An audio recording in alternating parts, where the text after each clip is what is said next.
So we do engage peer volunteers within our organization as well, and those are individuals who have lived experience and might have been accessing services and supports offered by our organization at some point or another, and they've transitioned far enough along in their recovery that they feel that they would now like to be able to give back to the organization. And I think that that's been successful because I think it helps them to feel like they have an opportunity to give back and provide services and supports that they themselves might have received somewhere along their recovery journey. And it also gives them an opportunity to act as a role model for other clients that are accessing our services to see, that recovery is possible. I work a lot with a lot of peer supports, and the one thing they really bring to the table is the lived experience themselves. They're very welcoming to new clients and engaging with new clients, and it's important for the client to be able to relate to the individual. One of my other peer volunteers has actually been working with me for 7 years. So I'm really impressed that over the last couple of years, WOTCH has came a million miles in recognizing our volunteers and validating from what they do. They've said to me, they feel like a part of the team, they don't feel isolated.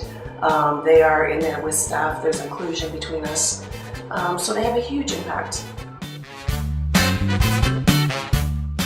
One client, in fact, has requested a little bit of community support in terms of going to family doctor's appointments, because she indicated that there is some post-traumatic stress, some previous trauma related to those appointments, and just having someone go with her, wait with her in the waiting room, and then accompany her back home seems to be of some significant benefit. So she hasn't required the same level of intensive case management, but does find the weekly contact with a volunteer to be very helpful.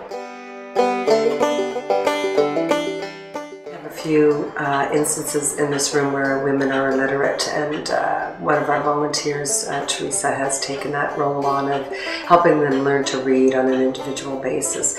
And she will find, actually each volunteer will find a need and a niche for an individual woman, and we'll go in and nurture that woman. Because of our program growing so much, the need to have one-on-one is really important.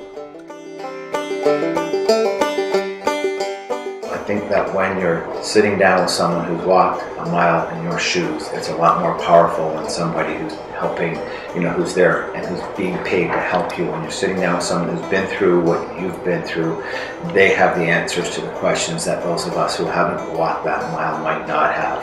They have a degree of empathy that maybe we don't have. It's certainly some understanding and then some advice on how to deal with whatever they're dealing with.